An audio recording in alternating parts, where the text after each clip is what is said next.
says, hey, I didn't even know. I need a cold compress. I'm having a hot flash. It feels like it, right?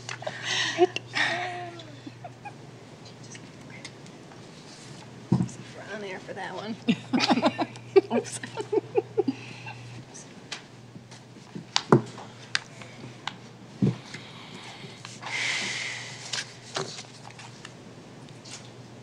You're just gonna do the swearing next to each other? Yeah, he'll just probably read it from the screen on his. Gotta get the hang of this. Our media guy, nothing happens without him, so. Sometimes you don't know where the real power lies, but it's behind All the right, we're door. going to call this meeting to order. Joan, roll call, please. Director Hockert? Here. Director Kelsenberg? Here? Director Petrie? Here. Director Porbenny? Yeah. Director Thielander? Here. Chair Sherman? Here. You have a quorum. Great. We are going to start tonight with the oath of office. Tonight we welcome officially Chris Lauer to the board table. Welcome. Having signed your acceptance and your oath of office, we're going to ask you to read what will eventually be on the screen, but you have a copy of it too, so you can just read it at will. I affirm that I will support the Constitution of the United States and this state, and that I will discharge faithfully the duties of the office of school board member of Independent School District Number 834 to the best of my judgment and ability. Great. Well, congratulations and welcome officially. So thank you very much. All right. Let's stand for the Pledge of Allegiance. I pledge allegiance to the flag of the United States of America and to the republic for which it stands, one nation, under God, indivisible, with liberty and justice for all.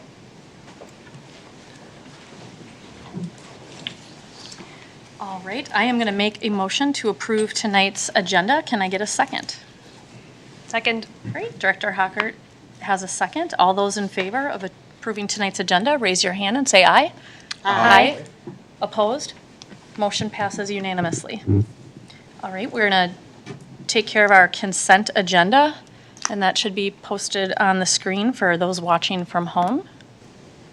And is there a motion to approve tonight's payment of invoices from 3/25 to 4/7/2023? Director Petrie makes the motion, and Dr. Porbenny makes the second. All those in favor of approving tonight's consent agenda, raise your hand and say aye. Aye. Aye. Opposed? Motion passes unanimously. Great, we're going to move into our study session, but just really quick for those watching from home, we have two different student reps tonight. So I just want to really quickly introduce Jenna Phelps and Sam Young, and they are actually the presidents that will be taking over next year. So they're here just for tonight to offer a student perspective on some of the study session topics that we have tonight. So welcome. And we'll move on to our first topic, which is school start time considerations. And for that, we welcome Mark Drummerhausen. Good evening, Chair Sherman, members of the board. Tonight, we're going to talk about school time considerations not for next school year of the 2023-24, but the following year, 24-25. So as we go through this, just want to be clear that this would be a year and a half from now, and it's just not for next school year. So as we look at school start times, we take a look at kind of the history of the discussion around what start times have been in Minnesota. So in the mid-90s, Edina was the very first school district to adopt a later school time for high school.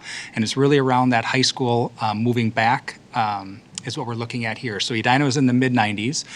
Through our Stillwater, through the years, we've had a lot of requests from students, from teachers, from staff, from parents, from community members that are we going to look at possibly moving our high school or our secondary start times back a little bit to accommodate the sleep cycles for our secondary students. So we've had various surveys and various conversations throughout the years. We even did as part, going as far back as our Vision 2014 and our Bridge to Excellence. And the most recently was the 16-17 school year. year, when we did the grade configurations in the 17-18, we looked at this and did a study about school start times. At that time, we decided not to move forward with school start times at that. There was a lot of different initiatives being rolled out for that 17-18 school year, so this was kind of put on the back burner.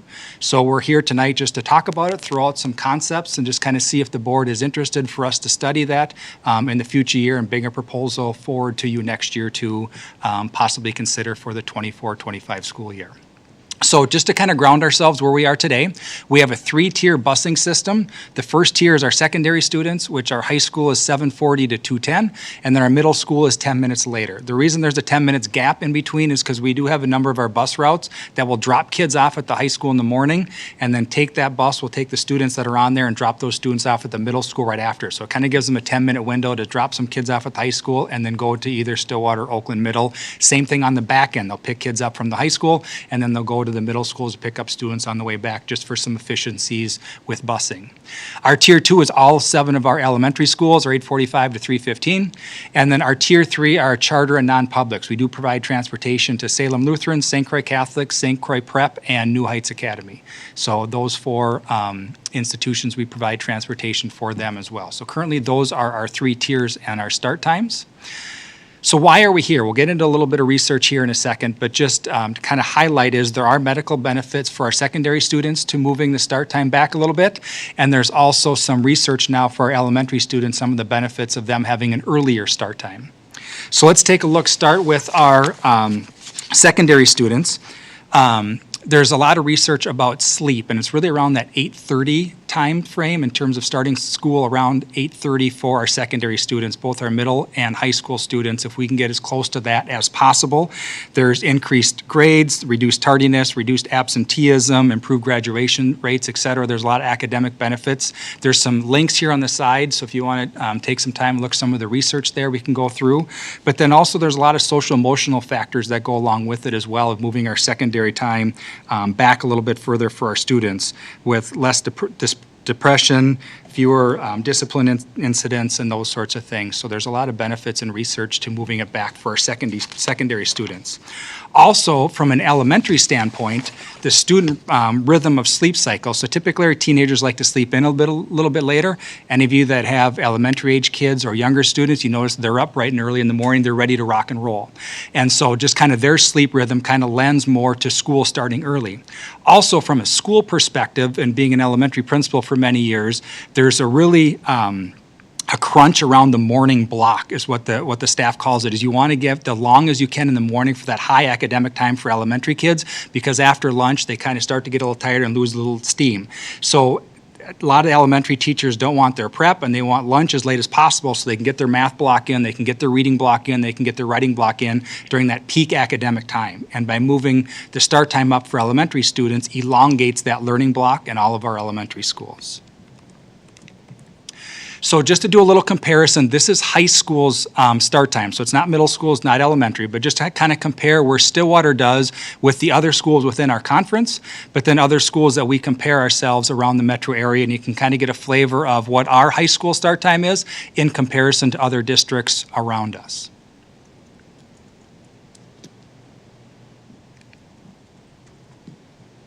Now, this is just an example. This is not it. There's going to be further study if the board wants us to dig a little deeper into it. But just a kind of conversation piece, what we possibly could do is flip our Tier 1 and Tier 2. So Tier 1 would be elementary, and then our secondary students would be Tier 2. And we need about an hour gap, and we need to kind of do a further transportation study to kind of really dig into what those exact times are. But just kind of first blush and looking at that, possibility could be starting our elementary schools at 7:40, which would go 7:40 to 2:10, which is our current high school hours. And then to push our Tier 1, so our high school and our middle schools, to Tier 2. And the high school would be the 8:40 to 3:10, and then 10 minutes later would be our middle schools from 8:50 to 3:20. And then our charters and non-publics, there's a kind of a stagger start time with them right now, so they'd vary between 9:30 and 9:40 start time, and then finish up between 9:05 and 9:15. So our elementary kids would start about 55 minutes earlier, and our middle school and high school students would start about 50 minutes later. So they would just kind of flip Tier 1 and Tier 2. So As we further study this, just some of the things that we're going to consider moving forward is that we want to make sure that any decision that we make is in alignment with our mission, our vision, our values of our district, that we want to make sure there's medical evidence to back up and research and best practice to back up any decisions that we made. And if there are decisions to move forward with a different start time, that our families are supported and they're involved in the process every step of the way. Lastly, and just as important, we want to make sure that we are fiscally responsible in this, so will not be any increased cost in terms of transportation or anything else. So if we do this, we want to make sure it's in a net zero or kind of neutral capacity from a transportation standpoint. So those are some of the things that we will take in consideration as we further this conversation. So what would our timeline look like? If there's an appetite for us to kind of move forward and study this further next fall, we start to gather feedback from our students, staff, and families. We'd make a preliminary recommendation to the school board for that start of 24-25 school year. Then in the winter time, we'd look for a vote to whether we want to do that or not from the school board, and then we'd implement that the fall of 2024. So with that, I know that's kind of a high level, but just kind of want to touch on kind of the conversations we've had internally and open it up to any questions or comments that you may have. Great. So if you have comments or questions, now would be the time, but I appreciate you laying out the process. This is something that we've talked about as a district for a long time. And having had a child going through the high school, it's brutal. And he's more of a morning person than most teenagers, so, and it was still brutal. So, Director Petrie. Yeah, I just, for the sake of the community, I just wanted to ask for a little bit of clarification on the whole tier system of busing. I mean, we do this because we're a very large district, and we just simply can't financially get enough buses to be able to have everybody start school at about the same time. That's the whole idea of the tier system, correct? Would you like to talk about that for just a moment? Correct.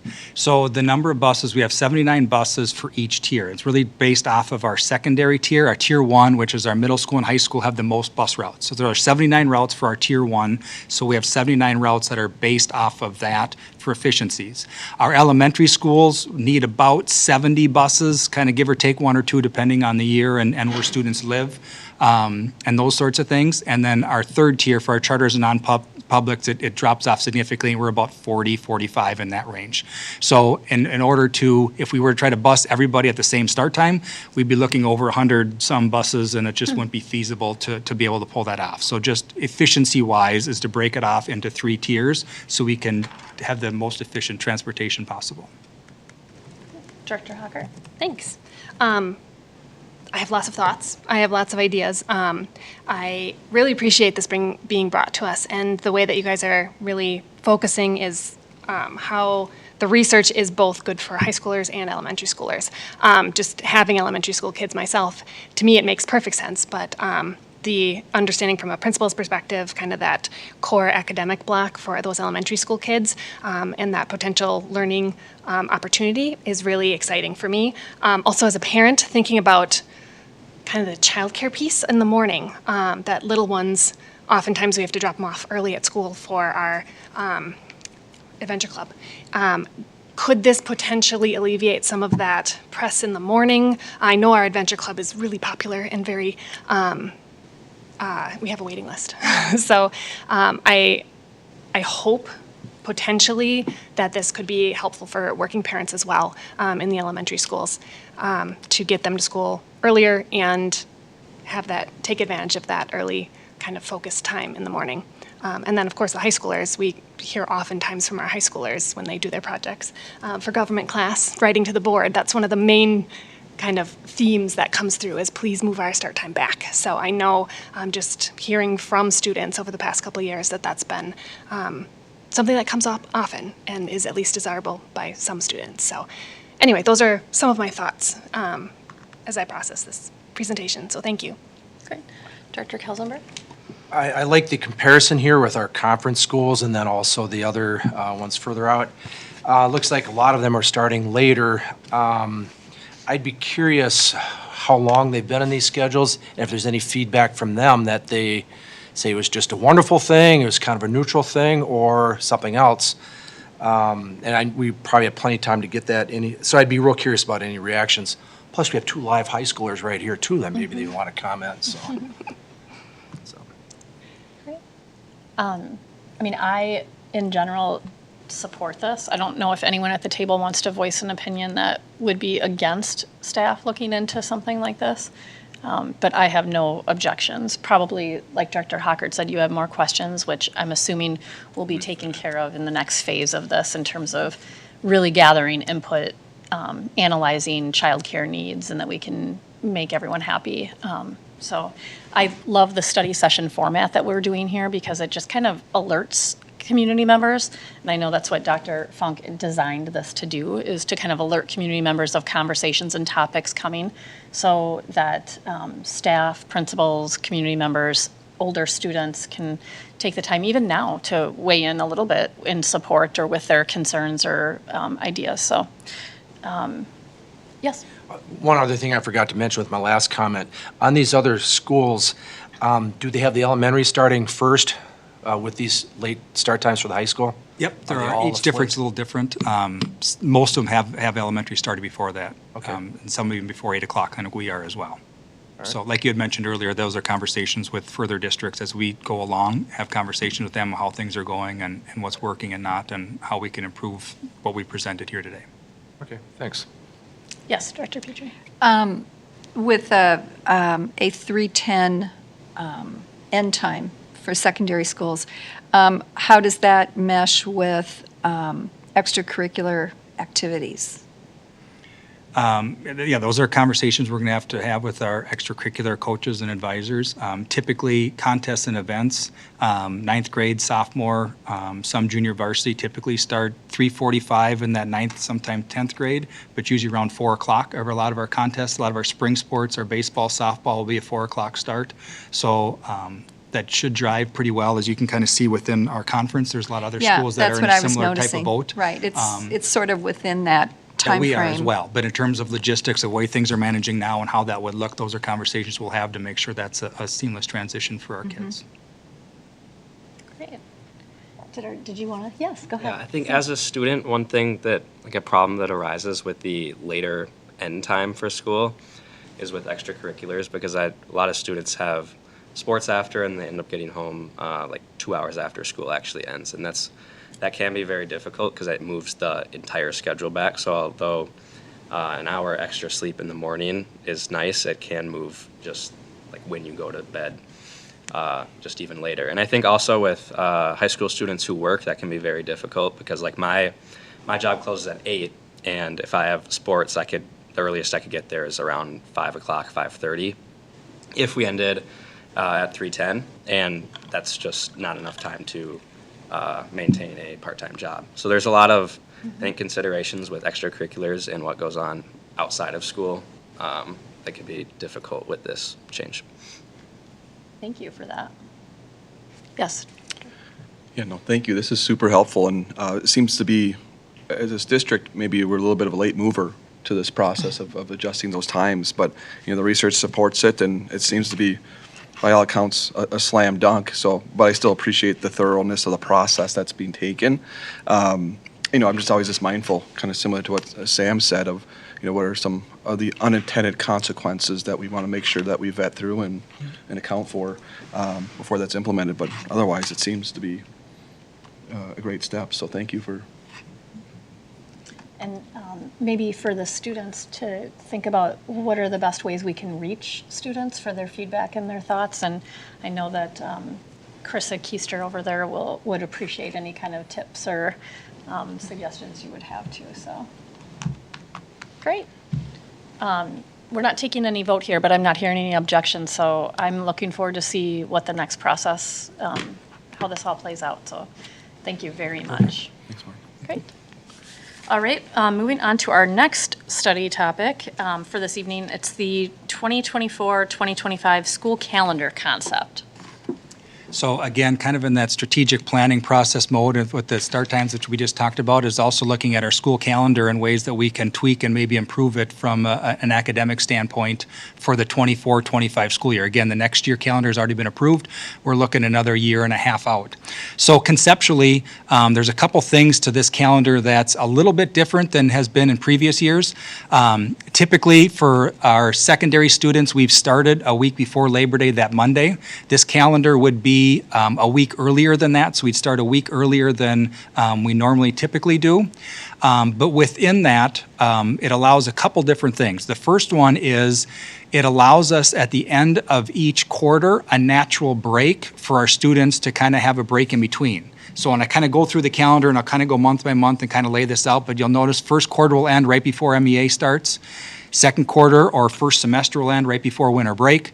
Third quarter will end right before spring break. And then our end of the school year is Friday, May 23rd, which is the Friday before Memorial Day. So for kids, they're done before Memorial Day, and then staff will come back that Tuesday afterwards for a grading period. So, and then the last thing that this allows, it allows 7 professional development days for our staff throughout the year. Currently, there are 3 professional development days that our staff have. This will allow 7, which is roughly 1 per month as we go through the calendar. So real quick at a high level, I'm just going to kind of go month by month and just kind of talk through it real quick, and then I'll open it up for questions again that we have afterwards. So as we look at August here, new teacher workshop, again, is kind of just a week earlier. So new teacher workshop will be the 6th, 7th, and 8th. Our teacher workshop is Monday, August 12th, that week, that 4 days, the 12th through the 15th, and then that first start of school is August 19th for our secondary students. We haven't had the conversation yet, but I'm assuming we do some sort of staggered start like we do right now, where our 6th grade and 9th grade would start the first day, and then our 7th, 8th, and then 10, 11, 12th would start the second day, but that has not been fleshed out yet. Similarly, for Ready, Set, Go conferences, that's kind of that next level of detail of what does Ready, Set, Go conferences look like in this schedule with elementary. So those are conversations that we'll be continuing to have. Then the Friday before Labor Day, August 30th, is a professional development day, so our students and families have a 4-day weekend over the Labor Day. You can look at September. Other than Labor Day, September is clean. When you look at October, the last day of first quarter, like I mentioned, is the Wednesday before MEA. Then you have MEA, and then you have the first quarter grading period that October 21st, right after MEA break. In November, we have the Wednesday before Thanksgiving is Professional Development Day, and then you have Thanksgiving break. In December, like I said, the last day of second quarter, the last day of first semester is Friday, December 20th, and then for students and families, it's a full 2-week for winter break. For our staff, they'll come back Thursday, January 2nd will be the workshop day for second quarter or the end of first semester grading period, and then that Friday, January 3rd is a Professional Development Day. And then as we head into second semester or third quarter in January, Martin Luther King is on January 20th, President's Day on February 17th, and then you have the end of third quarter at March 7th, and then we strategically put spring break right at the end of third quarter, so that's kind of an academic break for our students when the quarter ends.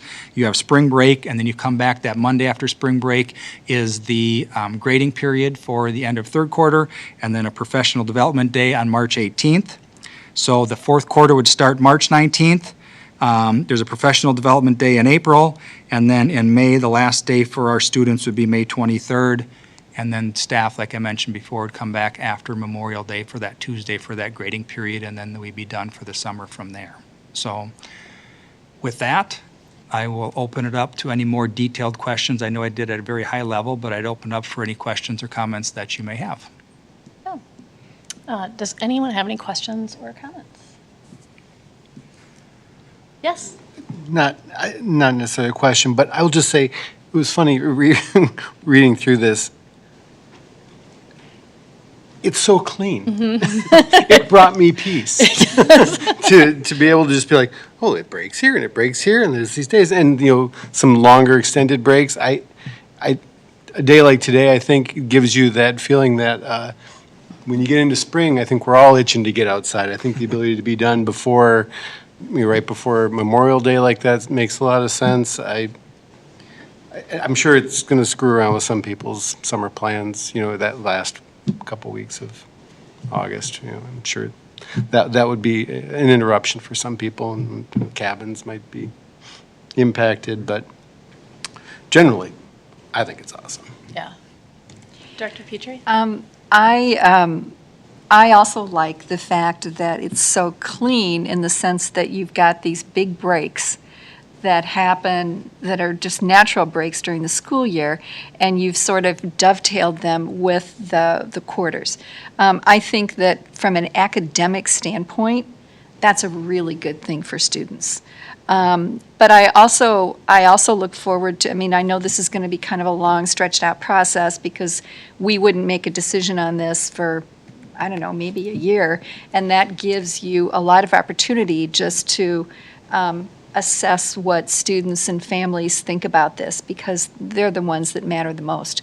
But I do appreciate the fact that students get to the end of a quarter and then they've got this nice long break for their brains to sort of get back in sync again. So I like that piece of it a lot. Yeah, and I just appreciate the potential mental health benefits because just leaving on Christmas break when you have finals, I just know that you always had to stay engaged. And so just to have a total break is so nice. So, Sam? I'd just like to say I think this schedule is wonderful, and I think that especially this year, I really enjoyed the long winter break, and I think especially in the heart of winter is when students need a break mentally.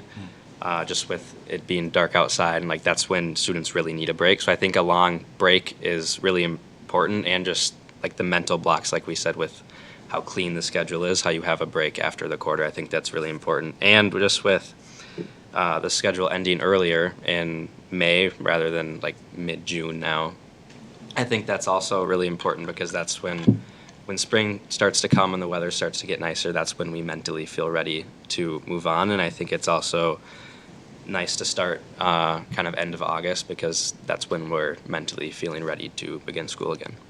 Thank you, Sam. Jenna? I mean, yeah, like when we were looking at this, Sam leaned over and was like, this is just beautiful. Like this is, I really like the, extra days we just get a break. And after quarter, I actually think that's very important to just get a day to even just regroup. Or if you have something late, maybe work on that. Like it is really an amazing calendar. I have no notes. Great. Thank you so much. Okay. I just have a quick question. Have we in Stillwater explored a calendar like this? It feels like this one is a shift from the way we've done, well, the whole time I've been here, the way we've done things. So I'm just curious, have we explored this format before? And if not, if Dr. Funk, if you have experience doing this kind of shift to have it end before winter break from previous experiences, if you could weigh in. That's kind of a two-parter question, but. Don't look at the Albert Lee website. You might see a similar calendar there. So yes.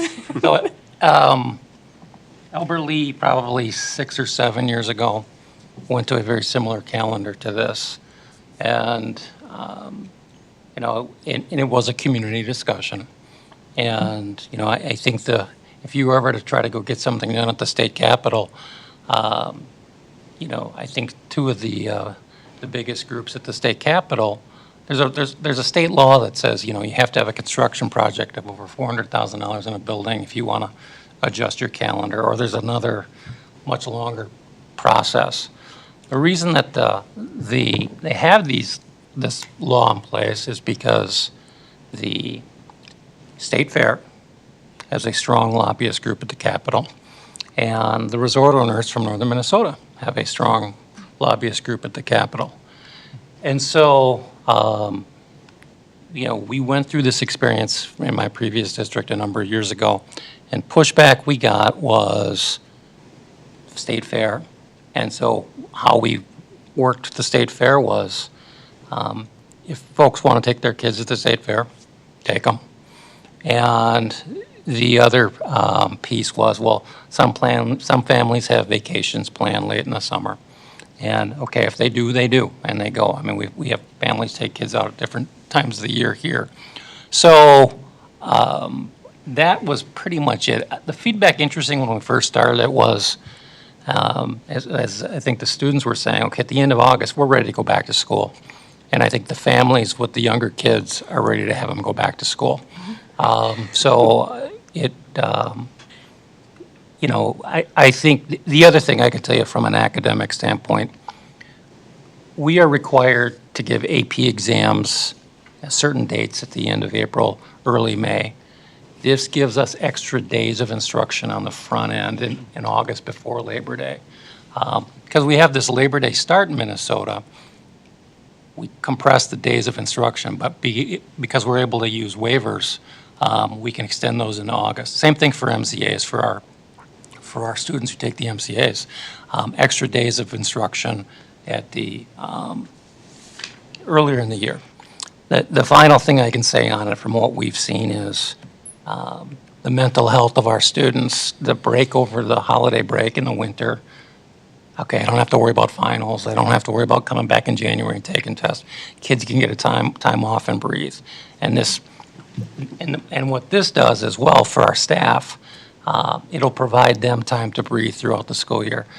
You know, most places, we jam in staff development at the beginning of the year, and then we go and we're running.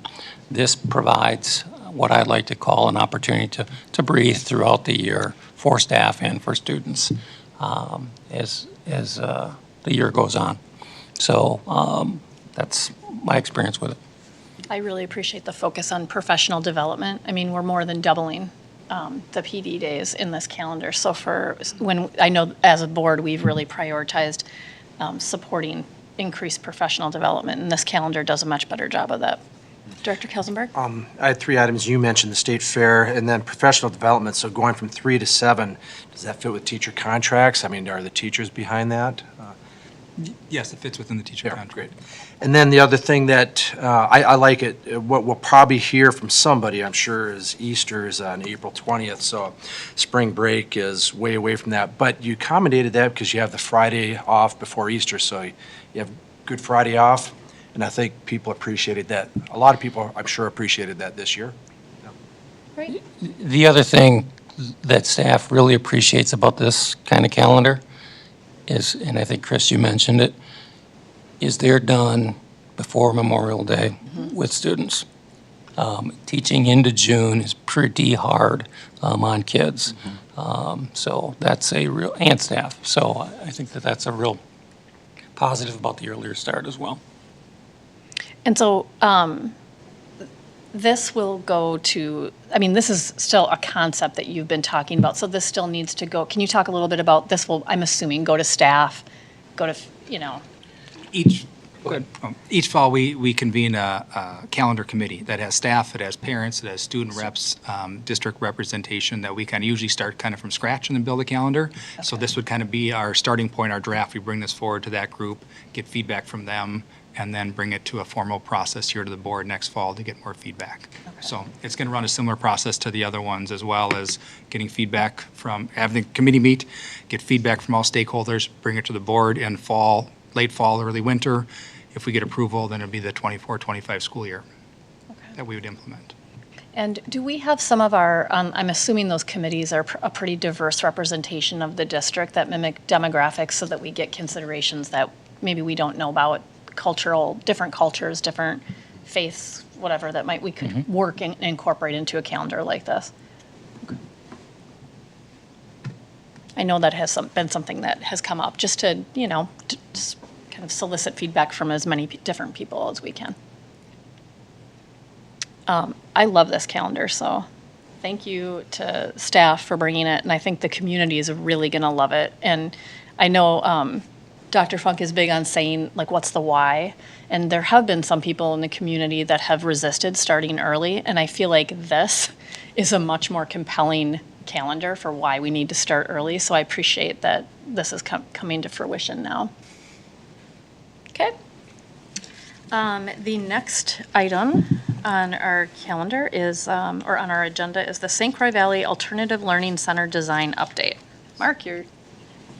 Yep. I'd like to bring Val Peterson from Old Architects will be here and doing part of the presentation here, so she's coming up to the board table to be part of this conversation as well. So just kind of take back a little bit. This is just more of an update and to kind of reference and ask questions where we are as far as the ALC project here at Oak Park. We have just finished our design phase of this project and now want to kind of bring some images and renderings and kind of show you where we are before we go out for bid. So just to kind of take back a little bit where we started. So we created here at Oak Park a home for the bridge transitions, our 18 plus to 18 to 21-year-old program, and then have an inviting ALC space for our St. Croix Valley Alternative Learning Center project. And those are the renderings that you're going to see here in a second.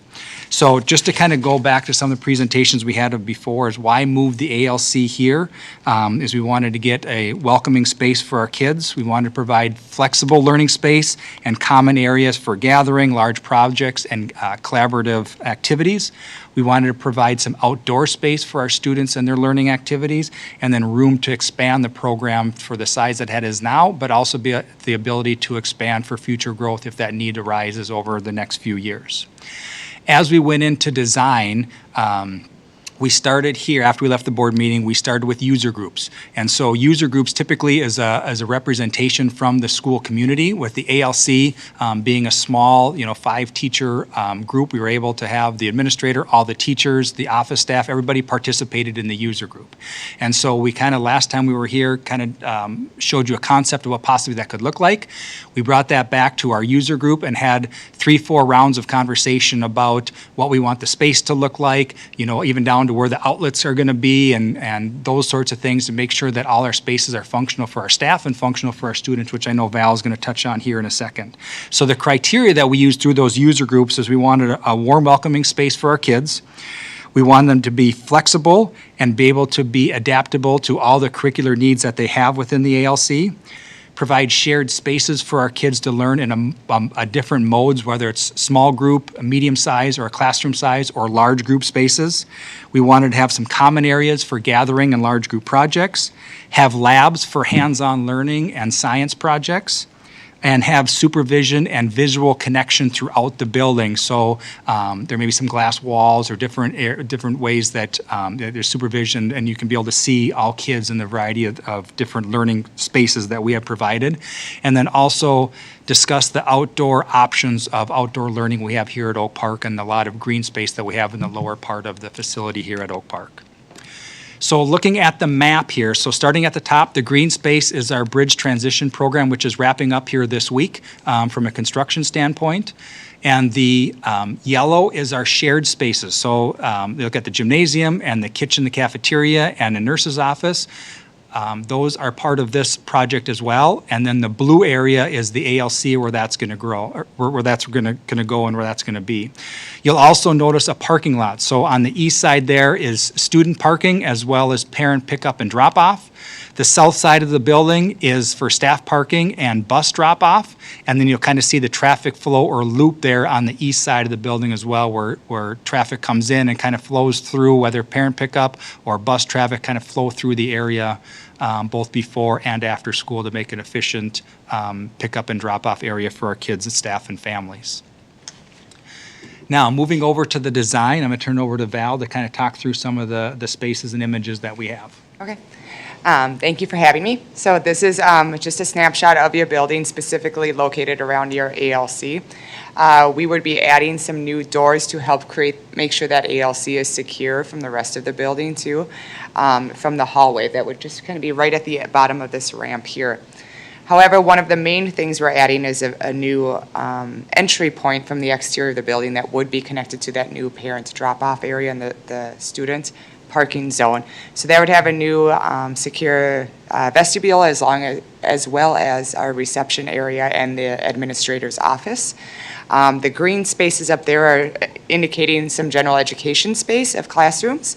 The blue spaces are also more educational learning spaces, but maybe a little bit more lab hands-on focus, because we know our students at this space can demonstrate their learnings in multiple ways, and sometimes they really strive through that type of variety of learning and demonstration of their abilities.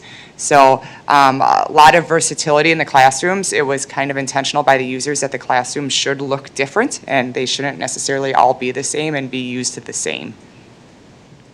We're renovating the toilets as well as for the students here, as well as providing some shared staff spaces. So this is a view if we just walked into the new entry sequence. So you just kind of walked into this open area. Again, as Mr. Drummerhausen mentioned, we have some glass visibility so that we can see some of the energy as well as supervise the activities that is happening. This is another view of that entry point, so you can kind of see those vestibule doors off to your right here. Some of the lines in the ceiling and in the floor is kind of symbolic of the paths that the different students will go on through an alternative learning program. Again, this is a classroom that has an operable wall that is open. Another benefit of having this is they really want to have that social opportunity and maybe like a commons-like feel that they kind of are missing by kind of being clustered together in some classrooms in the high school. And this will allow some of that community gathering and some of that, bigger social networking they can do as a group. This would be if you entered the space from the hallway that is off at the bottom of the stairs over here. Again, just a couple more views and some of the kind of the pathways and the design throughout that.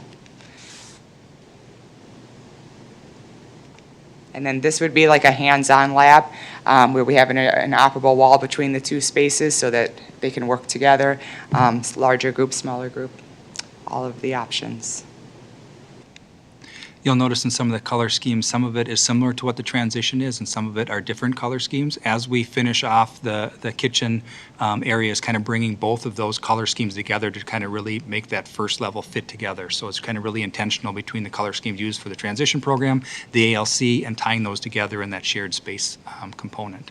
So in terms of scheduling where we are, so we just finished our design, and we want to show you just some of the images and renderings that we have of now. Then we're going to go out for bids. Bids will be opened up on May 23rd, and we'll come back to the board here as well for approval of those bids. And then we'll take the summer months to go over city permitting and getting all of our contractors and ordering all the different materials for that. And we're looking at construction to start end of September, early October, and we're looking completion at the end of March. And so in terms of timeline with the ALC, we have not decided if they're going to move in the spring or the following school year, kind of winter break of next year. We're going to kind of see where we are from a construction standpoint and then have a conversation with the ALC staff at that point, whether we want to do a spring move-in or we want to wait till the fall of 24, 25. So that's kind of yet to be determined. Right. So with that, I'll open up to questions or comments that you may have. Very nice. Thank you very much for that presentation. Any questions? Director Kelsenberg? Yeah, well, I may have asked this before, but this is all on the first floor, right? What's going to happen on the second floor? Anything, or that's just? That's yet to be determined. Okay. That's we're going to finish off the transition area, finish off the ALC, and then that's our next conversation about the second floor. All right. Yes, Dr. Hager. Thank you for these renderings are really, really helpful in just kind of picturing what the space will look like. And a few months ago, we took a little tour of the transitions space, and that was really, or not transit, yeah, transition space. I said the right one. And it was striking how the space felt much more appropriate for young adults. And I can tell already by these renderings that that feel will continue into the ALC. It is much more open and collaborative and will really create a unique learning environment for our students. So it's really exciting to see these images, and I look forward to this program or project moving forward. Thank you. Any other comments? Yes, Director Petrie. Okay, this is probably a frivolous question, but we're going to get done with this meeting in record time, so I feel I can ask it. I like the teal and yellow color scheme, but these are obviously not pointy colors, and so I'm just sort of curious how color schemes get chosen. I know this is going to surprise you, but color schemes is not my forte. So I'm going to turn over to Val to let her to explain a little more of this. Yeah. So oftentimes we try to think about some of the behaviors that we want to happen. Oftentimes like reds and oranges can be very energetic, and maybe that's a place where you want energy to happen in an active space, whereas generally blues and greens can just be a little bit more calming and a little bit maybe neutral for everybody, as well as still allowing less distraction. and then complementing it with a little bit of some vibrancy, like we were using a little bit more of a yellow toned wood. So still pulling some of those natural color or natural materials in with the woods and just kind of brightening up the stain with the wood there. Okay, thank you. There is some color science that goes behind it, and then as well as balancing it with district standards for carpeting and some of the finishes, and so it's been collaborative between the district administration as well as we did share all of these colors with the staff too, and gave them a demonstration. Okay, thank you. Can I ask just a question concerning the vestibules, and are they up to, like, what are other district, in terms of, I guess I'm thinking safety, and when you're entering in the building, they're up to standards, and did anything change, I guess, in the way that those are designed, or? They are following your district protocol of having that second entry locked and then kind of being forced into that reception area where you will go through a screening process before you're gained access through the rest of the space. Okay, perfect. Great. I'm, like everyone else at this table, we've worked long and hard to make this happen for both our transitions, 18 to 21 learners, and then also our alternative learners. Finally have like a space that I feel is going to really meet their needs. So thank you to everyone involved in this project at this table. We really appreciate it. If there are no other questions, we are going to adjourn to our closed session. So I'm going to read a statement here. The next item on the agenda is a closed session pursuant to Minnesota Statute 13D05 Subdivision 3C3, which allows the board to go into a closed session to develop or consider an offer to purchase or sell real estate property. The parcel that will be the subject of the closed session is identified as PID number 26.029.21.44.0001. While in closed session, district staff will discuss the possible purchase of the identified property and will request direction of the board. Pursuant to the law I have cited, is someone willing to make a motion to close the meeting? I'll go ahead and make the motion, but Dr. Porbeni will second. Great. All those in favor of adjourning to closed session, raise your hand and say aye. Aye. Aye. Opposed? Motion passes unanimously. Thank you very much. We're adjourned to closed. Top.